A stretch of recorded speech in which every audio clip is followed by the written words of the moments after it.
نہ قبر، نہ شجر، نہ حجر، لا الہ الا اللہ، لا الہ کوئی عبادت کے لائق نہیں الا اللہ، سچا معبود اگر کوئی ہے تو اللہ رب العالمین ہے.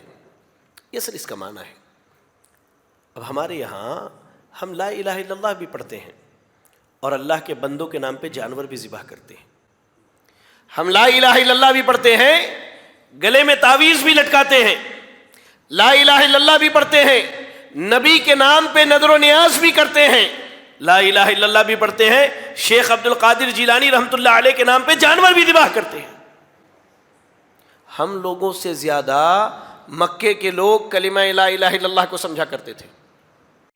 اللہ کے نبی صلی اللہ علیہ وسلم کہتے ہیں اللہ اپنے قریب بلائے گا اور اللہ کہے گا اے میرے بندے آج کے عذاب سے بچنے کے لیے تو کیا کر سکتا ہے؟ وہ کہے گا اللہ اگر زمین بھر کا سونا میرے پاس ہو میں آج صدقہ کر کے اپنی جان بچا لوں گا. اللہ کہے گا اے میرے بندے میں نے تجھ سے دنیا میں اس سے ہلکی چیز مانگی تھی، لا الہ الا اللہ کا جو اقرار کیا اس پہ جمے رہتا، شرک نہ کرتا. لیکن عقیدہ توحید کے ساتھ اگر گناہوں میں ملوث ہیں، نمازوں کو چھوڑنا، نمازوں سے دور رہنا، اللہ رب العالمین کا خوف ختم ہو گیا، تقوی ہم نے چھوڑ دیا، حلال و حرام کی تمیز چھوڑ دی، سودی معاملات میں ملوث ہو گئے، نوجوان ناچ گانا سننے کے عادی ہو گئے، سگریٹ حقہ اور شراب کے عادی ہو گئے، ہماری بہن بیٹیاں اور ہماری مائیں پردہ کرنا چھوڑ دیں، تو ممکن ہے کہ ان گناہوں کی وجہ سے اللہ تعالی ہمیں پکڑے اور جہنم میں داخل کر دے. بسم اللہ الرحمن الرحیم وبہ نستعین الصلاۃ والسلام علی رسولہ الکریم وعلی آلہ واصحابہ ومن تبعهم بإحسان إلى يوم الدين أما بعد أعوذ بالله من الشيطان الرجيم بسم الله الرحمن الرحيم قل هو الله أحد الله الصمد لم يلد ولم يولد ولم يكن له كفوا أحد رب اشرح لي صدري ويسر لي أمري واحلل عقدة من لساني يفقهوا قولي اللهم لا حول ولا قوة الا بک.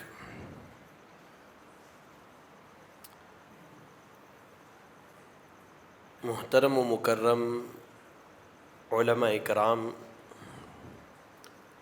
لائق صد احترام بزرگ حضرات، نوجوان ساتھیوں، عزیز بچوں اور میری اسلامی ماؤں اور بہنوں، یہ اللہ رب العالمین کا فضل اور اس کا احسان ہے کہ ہم اور آپ اس کے گھروں میں سے ایک گھر میں آج یہاں اکٹھا ہوئے ہیں اور اس کی دین کی باتوں کو سننے کے لیے جمع ہوئے ہیں. اللہ سے دعا کریں اللہ تعالی ہم سب کا یہاں اکٹھا ہونا قبول فرما لے، آمین. بعدہ درود و سلام اللہ رب العالمین کے بھیجے ہوئے تمام نبیوں اور رسولوں پر، بالخصوص امام الانبیاء جناب محمد الرسول اللہ صلی اللہ علیہ وسلم پر، جنہیں اللہ نے دنیا کی سب سے عظیم دعوت توحید دے کر کے اس کائنات کے اندر بھیجا اور آپ نے امانت داری کے ساتھ دعوت کے کام کو پورا کیا. عنوان ہے عقیدہ توحید کے تعلق سے. بنیادی طور پر یاد رکھیں کہ عقیدہ توحید جو ہے اس کی بنیاد کلمہ لا الہ الا اللہ ہے، اور یہ کلمہ ہم عموماً سنتے ہیں، بالخصوص اذان کے کلمات میں. جب مؤذن صاحب کہتے ہیں اشہد ان لا الہ الا اللہ، میں اس بات کی گواہی دیتا ہوں کہ اللہ کے علاوہ کوئی سچا معبود نہیں ہے. اور آپ اس حدیث کو بھی اپنے ذہن میں رکھیں کہ رسول اکرم صلی اللہ علیہ وسلم ایک سفر میں ہیں اور اچانک اذان کے کلمات گونجتے ہیں، جنگل سے آواز آتی ہے اشہد ان لا الہ الا اللہ، تو آپ نے کہا نجوت من النار، اس کلمے کی بنیاد پر یہ مؤذن جہنم کی آگ سے نجات پا گیا۔ مسئلہ یہ کہ ہم کلمہ لا الہ الا اللہ روزانہ پڑھتے ہیں، لیکن اس کلمے کے معنی اور مفہوم سے ہماری اکثریت ناواقف ہے، بالخصوص خواتین۔ آپ اس کلمے پہ غور کریں، اللہ نے قرآن میں کہا سورۃ البقرہ کی آیت نمبر 163 میں، وَإِلَٰهُكُمْ إِلَٰهٌ وَاحِدٌ لا الہ الا هو الرحمن الرحیم۔ کہہ دیجئے کہ اے لوگوں، تمہارا معبود اکیلا ایک اللہ ہے۔ شیخ تفضل یا شیخ، بارک اللہ فیکم۔ کہا وَإِلَٰهُكُمْ إِلَٰهٌ وَاحِدٌ، کہہ دیجئے کہ تمہارا معبود ایک اللہ ہے جو سچا معبود ہے۔ لا الہ الا هو الرحمن الرحیم، اس اللہ کے علاوہ کوئی معبود نہیں ہے، اور وہ اللہ رحمان ہے، وہ اللہ رحیم ہے۔ اب یہ جو کلمہ ہے، کلمہ لا الہ الا اللہ، یہ دیکھنے میں ایک جملہ، ایک عبارت ہے، لیکن اللہ نے اس میں دو اہم باتیں کہی ہیں۔ یہ اصل سمجھنے کی چیز ہے۔ اب وہ باتیں مکہ کے لوگ ہمارے لوگوں سے زیادہ سمجھتے تھے۔ جب یہ کلمہ پڑھا جاتا ہے لا الہ الا اللہ، تو ہم آسانی سے پڑھ لیتے ہیں، جبکہ اللہ نے اس میں دو باتیں کہی ہیں۔ لا الہ، کوئی عبادت کے لائق نہیں، کوئی عبادت کے لائق نہیں، نہ آسمان، نہ زمین، نہ چاند، نہ سورج، نہ ستارے، نہ سیارے، نہ انسان، نہ درخت، نہ پتھر۔ لا الہ، کائنات کی کوئی چیز عبادت کے لائق نہیں، نہ نبی، نہ ولی، نہ بزرگ، نہ قبر، نہ شجر، نہ حجر۔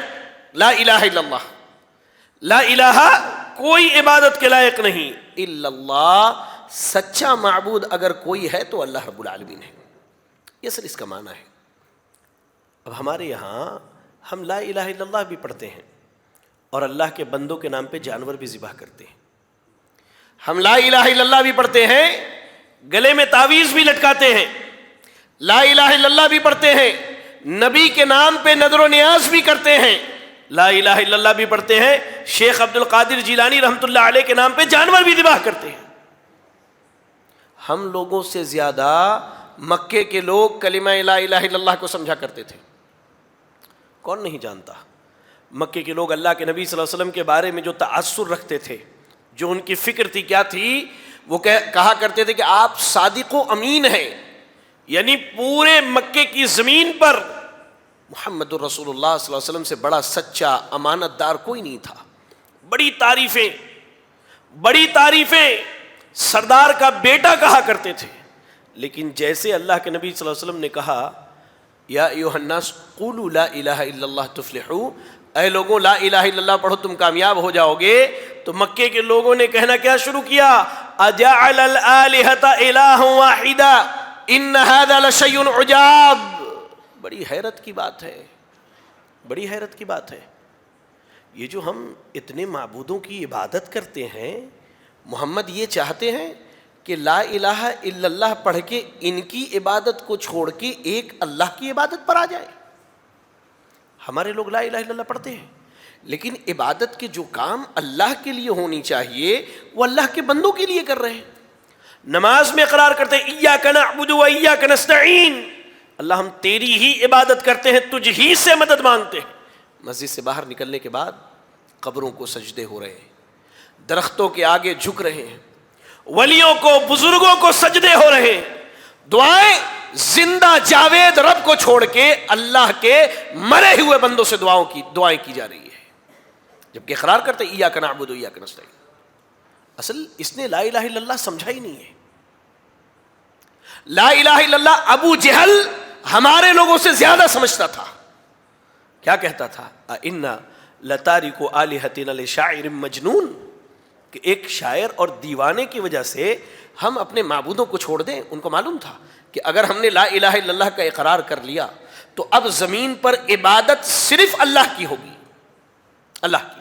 جانوروں کا ذبح کرنا، سجدے کرنا، دعائیں کرنا، مرادیں ماننا، اور کہہ لیجئے فریاد کرنا، رزق طلب کرنا، بیماروں کی شفا یابی کی امید لگانا، لا الہ الا اللہ کی بنیاد پر سب اللہ سے کرنا ہوگا، چھوڑنا ہوگا اپنے معبودوں کو۔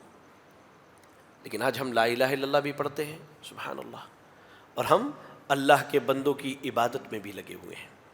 ہم لا الہ الا اللہ بھی پڑھتے ہیں اور ہم اللہ کے بندوں کی بندگی بھی کر رہے ہیں، جبکہ لا الہ الا اللہ کا اصل مقصد ہی یہی ہے کہ بندوں کو بندوں کی عبادت سے نکال کر بندوں کے رب کی عبادت کی طرف لائی جائے۔ آپ واقعہ یاد کریں نا، میں عموماً سناتا ہوں۔ جنگ قادسیہ کا موقع ہے، عمر رضی اللہ تعالی عنہ کے دور خلافت میں آپ نے عمرو بن عاص رضی اللہ تعالی عنہ کو کمانڈر بنا کر کے ایرانی سلطنت کے خلاف لڑنے کے لیے بھیجا، آگ پرستوں کی سلطنت کے پاس۔ آگ پرستوں کے سلطنت کا حاکم جو ہے رستم ہے۔ وہ کہتا ہے مسلمان کمانڈر سیدنا سعد ابن ابی وقاص سے کہ کسی شخص کو بھیجو جس سے ہم تمہارے بارے میں علم حاصل کر لیں۔ سیدنا سعد نے سعد ابن عامر نامی فوجی کو بھیجا۔ سعد ابن عامر پہنچے تو رستم پوچھتا ہے تم کس چیز کی دعوت لے کر کے آئے ہو؟ کیا کہا؟ اللہ ابتعثنا لنخرج من شاء من عباده من عبادت العباد الى عبادت رب العباد۔ اللہ نے ہم کو بھیجا ہے تاکہ اللہ کی مرضی کے مطابق بندوں کو بندوں کی عبادت سے نکال کر بندوں کے رب کی عبادت کی طرف لے کر کے آئے۔ اللہ کے نبی نے اپنی قوم کی بیماریوں میں سب سے پہلے اسی بیماری کا علاج کیا۔ مکے کے اندر لوگ شراب پینے والے تھے، جوا کھیلنے والے تھے، بدکاری کرنے والی عورتیں تھیں، بچیوں کو زندہ دفن کر دیا جاتا تھا، سینکڑوں خرابیاں تھیں۔ اللہ کے نبی نے 13 سال تک مسلسل مکے کے اندر ایک ہی بات کہا، یا ایھا الناس قولوا لا الہ الا اللہ تفلحوا۔ لوگو لا الہ الا اللہ کا اقرار کر لو، تم کامیاب ہو جاؤ گے، یہی اصل کامیابی ہے۔ لیکن آج ہم اقرار کرنے کے باوجود بھی ناکامی اور نامرادی کے شکار ہیں۔ اس کی بنیادی وجہ کیا ہے؟ ہم نے کلمہ لا الہ الا اللہ کو سمجھا ہی نہیں ہے۔ کیا کہا اللہ نے؟ ذالک بان اللہ هو الحق وان ما يدعون من دونه هو الباطل۔ اللہ ہی تو سچا ہے، اللہ ہی تو سچا ہے، اور اللہ کے علاوہ جتنوں کو پکارا جاتا ہے، چاہے نبی ہو، ولی ہو، درخت ہو، پتھر ہو، آسماں ہو، زمین ہو، سورج ہو، چاند ہو، دریا ہو، سمندر ہو، سارے باطل ہیں۔ حقیقی معبود اللہ رب العالمین ہے۔ یہی کلمہ لا الہ الا اللہ کا فلسفہ ہے کہ ہم نے جب اسے پڑھا تو کائنات کے اندر اب اللہ کے علاوہ کسی اور کی عبادت نہیں ہو سکتی۔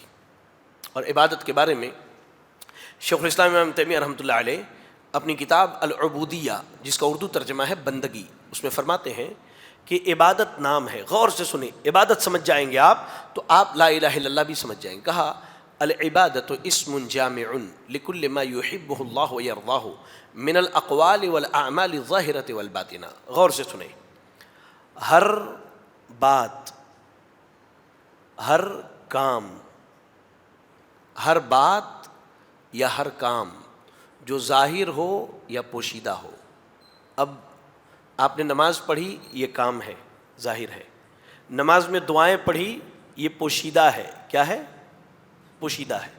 ہر بات اور ہر کام جو ظاہر ہو یا پوشیدہ ہو، جسے اللہ پسند کرے اور جس سے راضی ہو جائے، وہ اللہ کی عبادت ہے۔ یہ عبادت ہے۔ اب قربانی کرنا، جانور ذبح کرنا، یہ کام ہے۔ اب یہ کام اللہ کو پسند ہے۔ اللہ نے کہا فَصَلِّ لِرَبِّكَ وَانْحَرْ، رب کے لیے نماز پڑھو، رب کے لیے قربانی کرو۔ اب ہم جانور اللہ ہی کے نام پر کریں، بسم اللہ پڑھ کے کریں، لیکن ارادہ یہ ہو کہ یہ فلاں بزرگ کے لیے ہے، تو یہ اللہ کی عبادت میں اس بزرگ کو شریک کرنا ہے۔ یہ اللہ کی عبادت میں اس بزرگ کو شریک کرنا ہے۔ اور ہم اللہ کے لیے شرک برداشت کر لیتے ہیں، یا اللہ اپنے لیے شرک برداشت نہیں کرتے، کیوں؟ ہماری غیرت آڑے آتی ہے۔ اب مثال دیکھیے، دو بھائی ہیں، ایک گھر خریدا، دونوں آسانی سے رہ سکتے ہیں، رہ سکتے کہ نہیں رہ سکتے؟ ایک شاپ ڈال لیا، دونوں بھائی مل کے شاپ چلا سکتے ہیں۔ ایک گاڑی خریدی، دونوں بھائی مل کے استعمال کر سکتے ہیں۔ ایک ہی عورت سے نکاح کر کے دونوں بھائی رہ سکتے ہیں؟ کیوں نہیں رہیں گے؟ کیوں نہیں رہیں گے؟ وجہ بولیے، آپ بولیں، آسانی سے بولے، ہر میں آپ کا بھائی ہوں، بولیے وجہ کیا ہے؟ جی اسلام میں منع ہے، اس کے علاوہ غیرت، کس نے کہا؟ ہاں غیرت، اس کی غیرت برداشت نہیں۔ آپ اپنے سب سے قریبی شے میں کسی کی شراکت برداشت نہیں کرتے، اور آپ یہ برداشت کر لیتے ہیں کہ اللہ کی عزت، اللہ کی عبادت میں اللہ کے بندوں کو شریک کر دیا جائے، وہ اللہ کیسے برداشت کرے؟ جبکہ اللہ کے نبی کے ایک مرتبہ صحابہ اکرام رضی اللہ تعالی عنہم کی مجلس لگی تھی، تو ایک صحابی نے کہا، سعد ابن ابی وقاص رضی اللہ تعالیٰ عنہ نے کہا کہ اگر میں اپنی بیوی کو کسی غیر مرد کے ساتھ دیکھ لوں تو بیوی کو بھی قتل کر دوں اور اسے بھی قتل کر دوں۔ لوگ اللہ کے نبی کے پاس گئے، جا کے کہا کہ اللہ کے رسول، سعد یہ کہتے ہیں، تو کہتے ہیں اتعجبون من غیرت سعد، سعد کی غیرت میں تمہیں تعجب ہے؟ لوگوں میں تم میں سب سے زیادہ غیرت مند ہوں، اور سب سے زیادہ غیرت مند ذات اللہ رب العالمین کی ہے۔ ہم اپنی غیرت میں برداشت نہیں کرتے شراکت، اللہ کو کیسے برداشت ہو جائے؟ اور اللہ کے وہ بندے جنہیں اللہ نے پانی کے حقیر قطرے سے پیدا کیا، حقیر قطرے سے پیدا کیا اللہ رب العالمین نے، ان بندوں کو اللہ کا شریک بناتے ہیں ہمارا؟ انا للہ و انا الیہ راجعون۔ یاد رکھیں میرے بھائیوں، عقیدہ توحید دنیا کی سب سے عظیم نعمت ہے۔ کیسے ہے وہ میں آپ کو آخر میں بتاؤں گا۔ آپ دیکھیے، اللہ نے جتنے بھی انبیاء بھیجے، نوح علیہ السلام سے لے کر جناب محمد رسول اللہ صلی اللہ علیہ وسلم تک، سارے نبیوں نے اپنے قوم کو آنے کے بعد ایک ہی چیز کی دعوت دی۔ کیا کہا؟ یا قوم اعبدوا اللہ ما لکم من الہ غیرہ، اے میری قوم کے لوگوں ایک اللہ کی عبادت کرو، اس رب کی عبادت کرو جس نے کیا کہا؟ وَمَا خَلَقْتُ الْجِنَّ وَالْإِنسَ إِلَّا لِيَعْبُدُونَ، ہم نے انسانوں کو، جنوں کو اپنی عبادت کے لیے پیدا کیا۔ یا قوم اعبدوا اللہ، 950 سال تک نوح علیہ السلام اپنی قوم میں کیا دعوت دے رہے ہیں؟ یا قوم اعبدوا اللہ۔ اگر عقیدہ توحید پر تھوڑی تقریریں جمعہ کے خطبات میں زیادہ ہو جائیں تو ہمارے لوگ کیا کہتے ہیں کہ کیا مولانا خالی عقیدہ توحید پہ تقریر کرتے ہیں۔ یاد رکھیں، ابھی آپ کی عمر 950 سال نہیں ہوئی نوح علیہ السلام کی طرح، 950 سال تک ایک ہی دعوت، یا قوم اعبدوا اللہ ما لکم من الہ غیرہ۔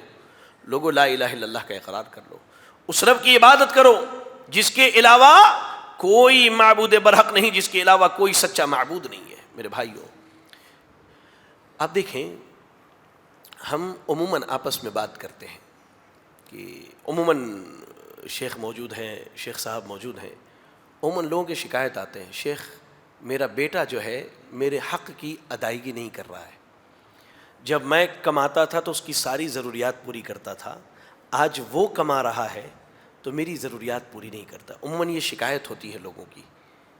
آپ نے کبھی سوچا کہ کیا ہم اللہ کا حق ادا کر رہے ہیں؟ یہ سوال ہے۔ آپ کا بیٹا حق ادا کرے نہ کرے، آپ بیٹے کا حق ادا کرے نہ کریں، قبر میں اس کے بارے میں سوال نہیں ہوگا، وہ محشر کے معاملات ہیں۔ لیکن یہاں جو پہلا سوال اللہ کے حق کے بارے میں ہوگا، کیا کیا آپ نے اللہ کے ساتھ؟ اللہ نے کون سی نعمت نہیں دی آپ کو؟ وما بکم من نعمت فمن اللہ، کائنات کی جتنی نعمتوں سے آپ فائدہ اٹھا رہے ہیں، یہ ساری نعمتیں اللہ کی دی ہوئی ہیں۔ ان نعمتوں کے عوض میں آپ نے اللہ کو کیا دیا؟ جبکہ اللہ ہم سے زیادہ کچھ نہیں مانگتا ہے۔ صحیح حدیث کے الفاظ ہیں، صحیح حدیث کے الفاظ ہیں، یا اللہ ان حدیثوں کو پڑھیے تو دل کے اندر ایک بے چینی پیدا ہوتی ہے۔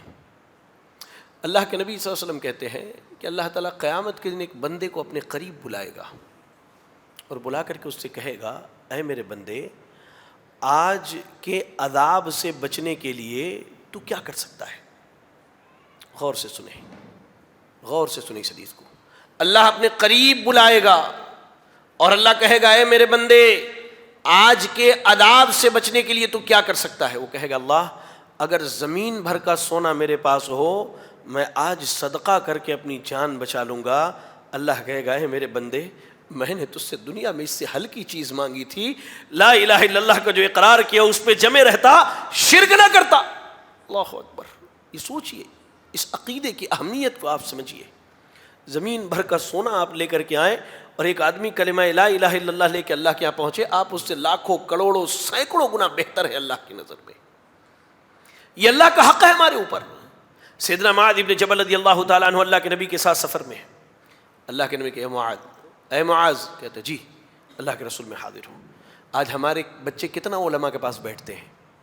اللہ کے نبی امام الانبیاء ہے نا، اس امت کے رہنما ہیں، اس امت کے سب سے بڑے عالم دین ہیں. شریعت کا علم اللہ نے جو آپ کو سکھایا کسی کے پاس نہیں ہے. صحابہ علم حاصل کرنے کے لیے اپنے بچوں کو بھیجا کرتے تھے. ہم میں سے کتنے ایسے ہیں جو عالم صاحب کے پاس اپنے بچے کو بھیجتے ہو کہ جاؤ شیخ سے کوئی عقیدہ یا منہج یا کوئی اہم دینی معاملہ سیکھ کر کے آؤ؟ کتنے لوگ بھیجتے ہیں. آج ہمارے یہاں یہ ماحول ختم ہوتا جا رہا ہے. سیدنا معاذ سے اللہ کے نبی نے بات کی، کہا اے معاذ، آپ جانتے ہو کہ حل تدری ما حق اللہ علی عبادہ، کیا تم جانتے ہو بندوں پر اللہ کا کیا حق ہے؟ قیامت کے دن کہتے ہیں نا حقوق کے بارے میں سوال ہوگا، حقوق العباد کے بارے میں سوال ہوگا، بندوں کے حقوق کے بارے میں، حقوق اللہ کے بارے میں نہیں ہوگا. سب سے پہلا سوال حقوق اللہ کے بارے میں ہوگا. قبر سے یہ معاملہ شروع ہو جاتا ہے. کہا یا معاذ هل تدری ما حق اللہ علی عبادہ، کہا اللہ اور اس کے رسول بہتر جانتے ہیں. آج ہمارے پاس علم نہ ہو تو بھی ہم بڑی آسانی سے فتویٰ دے دیتے ہیں. کوئی ساتھ رہنے والے لوگ آپس میں کوئی بات چلے، ارے نہیں جی یہ نہیں ہوتا، یہی ہوتا جو میں بول رہا ہوں، حالانکہ اس کو علم نہیں ہے. آپ آ کے عالم صاحب سے پوچھیے. سیدنا معاذ کو یہ بات معلوم تھی، اہل علم فرماتے پھر بھی کہا اللہ و رسولہ اعلم، اللہ اور اس کے رسول جانتے ہیں، مجھے نہیں معلوم. اللہ کے نبی صلی اللہ علیہ وسلم فرماتے ہیں حق اللہ علی عبادہ ان یعبدوہ ولا یشرکوا بہ شیئا، بندوں پر اللہ کا حق یہ ہے کہ بندے اللہ کی عبادت کرے، اس کی عبادت میں کسی کو شریک نہ کرے. اس کے بعد سیدنا معاذ نے سے کہا اللہ کے نبی نے اچھا معاذ یہ بتاؤ اگر بندے یہ فرض ادا کر دیں تو اب اللہ کی کیا ذمہ داری ہے؟ کہا اللہ یعذب من لا یشرک بہ شیئا، اللہ ان بندوں کو عذاب نہ دے جو بندے اللہ کے ساتھ شرک نہیں کرتے ہیں. یہ عقیدہ توحید کی اہمیت ہے. ہمارے اوپر اللہ کا حق ہے، اس حق کو سمجھنے جاننے کی ضرورت ہے، اس کے معنی مفہوم میں غور کرنے کی ضرورت ہے، اس کے بارے میں علم حاصل کرنے کی ضرورت ہے. نوجوانوں سے بالخصوص کہتا ہوں اپنا قیمتی وقت نکالو، شیخ محترم کے پاس بیٹھ کر کے بنیادی عقائد کی کتابیں، اصول ثلاثہ، قواعد اربع، کتاب التوحید، عقیدہ واسطیہ، اس کے بعد عقیدہ تحاویہ جو عقیدے کی بنیادی کتاب ہے، ان کا علم حاصل کر لو اپنی زندگی میں. آنے والے دور میں مزید فتنوں کی کثرت ہوگی، اور ایسے فتنے صبح کا ایمان والا شام کو کافر اور شام کا ایمان والا صبح کو کافر ہو جائے گا. اس کو پتہ ہی نہیں چلے گا اس کا دین ایمان کب لٹ گیا. لیکن اس کی حفاظت کب ہوگی؟ جب وہ عقیدے اور منہج کا صحیح علم لے کر کے چلے گا، صحیح علم لے کر کے چلے گا. میرے بھائیو، کلمہ توحید، کلمہ لا الہ الا اللہ، اس کے بے شمار فوائد ہیں. میں 2-3 فوائد بتا کے اپنی بات ختم کر دوں گا مختصراً. سب سے پہلا فائدہ، جو آدمی کلمہ لا الہ الا اللہ کا دل سے اقرار کر لے اس کا آخری ٹھکانہ جنت ہونے والا ہے. آخری ٹھکانہ. اب یہ بھی ہو سکتا ہے گناہوں کی بنیاد پر اللہ اسے جہنم میں ڈال دے، یا اس کے گناہوں کو معاف کر کے اللہ تعالیٰ اسے جنت میں داخل کرے، لیکن آخری ٹھکانہ جنت ہے. کہا عثمان بن عفان رضی اللہ تعالیٰ عنہ حدیث بیان کرنے والے ہیں، صحیح مسلم کی روایت ہے، کہا اللہ کے رسول صلی اللہ علیہ وسلم نے فرمایا من مات وهو يعلم انه لا الہ الا اللہ دخل الجنہ، جو آدمی دنیا سے اس حال میں جائے کہ وہ کلمہ لا الہ الا اللہ کا اقرار کرنے والا ہو سچے دل سے، تو اللہ تعالیٰ اسے جنت کے اندر جگہ دے گا. ایک بڑا بہترین واقعہ ہے سیدنا عبادہ ابن صامت رضی اللہ تعالی عنہ کے تعلق سے. غور سے اس واقعے کو سنیں. ابو عبداللہ عبد الرحمن الصنابحی تابعی ہیں، یہ صحابہ کے شاگرد ہیں. کہتے ہیں کہ عبادہ ابن صامت رضی اللہ تعالی عنہ کی طبیعت بڑی خراب تھی، بالکل موت کے قریب ہیں. ہم سب ملاقات کے لیے پہنچے، ان سے بات چیت کی، تو جب میں نے ان کی حالت دیکھی تو میں زار و قطار رونے لگا.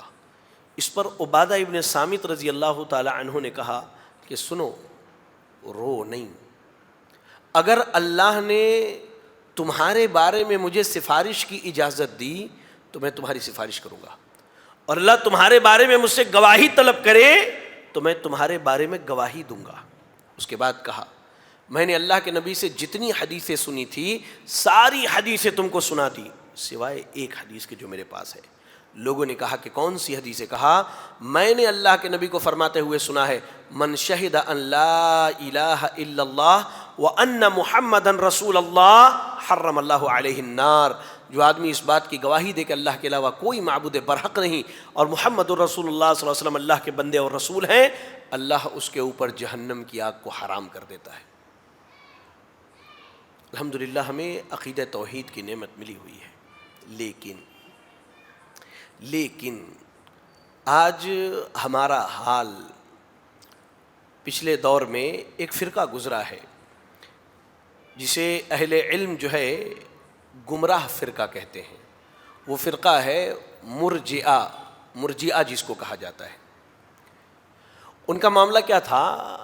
وہ کہا کرتے تھے کہ اگر آپ کے پاس نیکیاں ہیں تو گناہ نقصان نہیں پہنچاتی ہے، یعنی آپ نے لا الہ الا اللہ کا اقرار کر لیا، اب آپ منمانی زندگی گزاریے، جنت تو آپ کی جاگیر ہے۔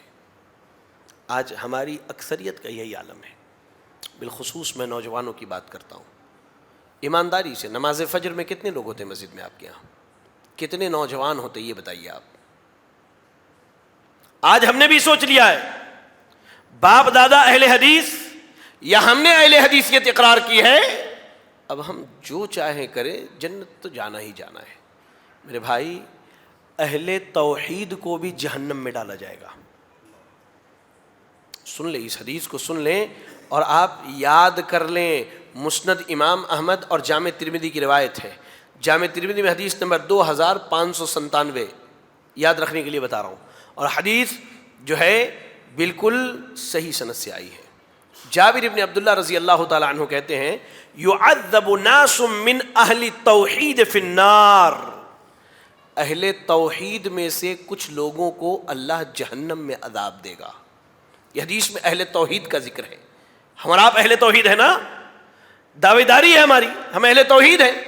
کہا اہل توحید میں سے کچھ لوگوں کو اللہ جہنم کی آگ میں ڈالے گا، حتی یکونوا حمما، یہاں تک کہ وہ جل کے کوئلہ ہو جائیں گے۔ لا الہ الا اللہ۔ آپ کو معلوم ہے جہنم کے ایک لمحے کے عذاب کے بارے میں ایک صحیح حدیث آتی ہے کہ اللہ کے سامنے ایک آدمی لایا جائے گا، اللہ اس سے پوچھے گا اے میرے بندے دنیا کی تیری زندگی کیسی تھی؟ وہ کہے گا کہ اللہ ایسی زندگی کی کبھی تکلیف میں نے دیکھی نہیں، وہ کہہ لیجئے 7 اسٹار زندگی تھی، لگزریس لائف تھی ایک دم۔ اللہ کے حکم سے اسے جہنم میں ڈبکی لگائی جائے گی۔ ڈبکی لگانا کہتے ہیں ہم جب سوئمنگ پول وغیرہ میں جاتے ہیں یا دریا میں ناک پکڑ کے پانی میں جاتے ہیں اور باہر آ جاتے ہیں، چند سیکنڈز کا معاملہ ہوتا ہے، اس کو جہنم میں ڈبکی لگائی جائے گی۔ اس کے بعد اللہ تعالیٰ پوچھے گا میرے بندے تیرا حال کیا ہے؟ وہ کہے گا اللہ ایسا لگ رہا ہے کہ پوری زندگی کبھی آرام میں نے دیکھا نہیں ہے، ایک لمحہ۔ اور یہاں بات ہو رہی کہ اہل توحید کو جہنم میں ڈالا جائے گا اور یہ جل کے کوئلہ ہو جائیں گے، پھر ان کو اللہ کی رحمت آ پہنچے گی، یہ جنت کے دروازے پر جو ہے نکال کر کے پھینک دیے جائیں گے، پھر اہل جنت ان پر پانی کا چھڑکاؤ کریں گے، تو جیسے کیچڑ میں کمل کھلتا ہے ویسے ہی یہ کھل جائیں گے، پھر انہیں جنت میں داخلہ دیا جائے گا۔ میرے بھائیوں یاد رکھیں ہم اہل توحید ہیں، لیکن عقیدہ توحید کے ساتھ اگر گناہوں میں ملوث ہیں، نمازوں کو چھوڑنا، نمازوں سے دور رہنا، اللہ رب العالمین کا خوف ختم ہو گیا، تقوی ہم نے چھوڑ دیا، حلال و حرام کی تمیز چھوڑ دی، سودی معاملات میں ملوث ہو گئے، نوجوان ناچ گانا سننے کے عادی ہو گئے، سگریٹ حقہ اور شراب کے عادی ہو گئے، ہماری بہن بیٹیاں اور ہماری مائیں پردہ کرنا چھوڑ دیں، تو ممکن ہے کہ ان گناہوں کی وجہ سے اللہ تعالی ہمیں پکڑے اور جہنم میں داخل کر دے۔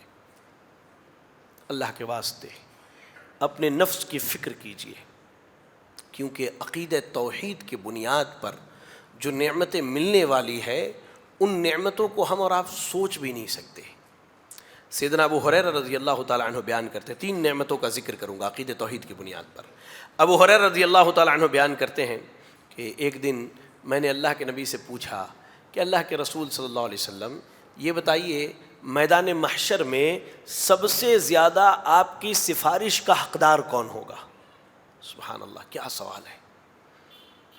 کہا کہ سب سے زیادہ سفارش کا حقدار کون ہوگا؟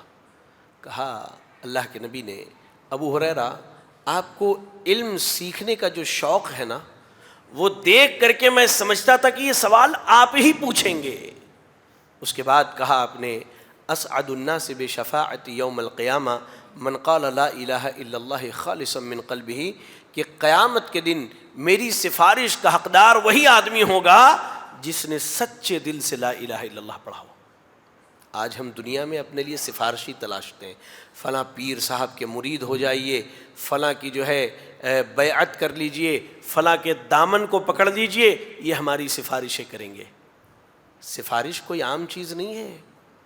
اللہ قرآن میں کہہ رہا من ذا الذی یشفع عندہ الا باذنہ، آیت الکرسی سب پڑھتے ہیں، لوگ تو گھروں میں سجا کے رکھتے ہیں، کبھی اس پہ غور کرو اللہ نے کیا کہا کہ اللہ کی اجازت کے بغیر وہاں کسی کو سفارش نہ ملے گی۔ اور قرآن و حدیث یہ بتلاتی ہے کہ سفارش کرنے والا بھی اہل توحید سے ہوگا، اور جس کی سفارش کی جائے گی وہ بھی اہل توحید میں سے ہوگا۔ نہ مشرک کو سفارش کی اجازت ہوگی، نہ مشرک کے حق میں سفارش کی جائے گی سوائے ابو طالب کے، سوائے ابو طالب کے۔ اللہ کے نبی کو اللہ تعالیٰ اختیار دے گا، آپ سفارش کریں گے تو ان کے عذاب میں کمی کی جائے گی، لیکن جہنم سے نکالا نہیں جائے گا، یہ آپ سمجھ لیجئے۔ تو عقیدہ توحید کی بنیاد پر سفارش کی نعمت ملنے والی ہے، جس کے لیے لوگ آج اپنے ایمان اور عقیدے کا سودا کر رہے ہیں، درگاہوں پر جا کر کے، قبروں پہ جا کر کے، مزاروں پر جا کر کے۔ اور 2 بڑی نعمتیں، جب جنتی جنت میں چلے جائیں گے، جہنمی جہنم میں چلے جائیں گے، موت کو لا کے ذبح کر دیا جائے گا اور اعلان ہو جائے گا کہ آج موت کو بھی موت آ گئی، اب جنتی ہمیشہ جنت کی نعمتوں میں، جہنمی ہمیشہ جہنم کے عذاب میں۔ اس کے بعد اللہ تعالیٰ جنتیوں سے بات کرے گا، یا رب، وہ نعمت جس رب کی پوری زندگی عبادت کی، وہ رب بات کرے گا آپ سے، کوئی ترجمان اور ٹرانسلیٹر نہیں ہوگا، اللہ سیدھے سیدھے بات کرے گا۔ اللہ اپنے بندوں سے کہے گا، اے میرے بندو، جنت کی جو نعمتیں ملی ہے اس کے بعد بھی کچھ چاہیے؟ تو جنتی کہیں گے، اللہ الم تبیض وجوہنا، گناہوں سے ہمارے چہرے سیاہ ہو گئے تھے، اللہ تو نے گناہوں کو معاف کر کے چہروں کو روشن کر دیا، اللہ ہمارے گناہوں کو معاف کیا، جنت کی نعمتیں دے دی، اب کیا چاہیے؟ اللہ کہے گا، جاؤ میرے بندو، آج میں تمہیں اپنی ایک بڑی نعمت دیتا ہوں، وہ نعمت یہ کہ میں تم سے راضی ہو گیا، آج کے بعد کبھی ناراض نہیں ہوں گا۔ اللہ کی رضا ملے گی، جس کے لیے پوری زندگی کوشش ہوتی ہے ہماری کہ اللہ ہم سے راضی ہو جائے۔ اور دوسری نعمت، اللہ بات کرے گا جنتیوں سے، اللہ کہے گا اور کچھ چاہیے؟ کہیں گے نہیں، رب جو نعمتیں ہیں وہ کافی ہے۔ اللہ اکبر۔ اللہ تعالیٰ اپنے چہرے کا دیدار کروائے گا، اپنے چہرے کا دیدار کروائے گا۔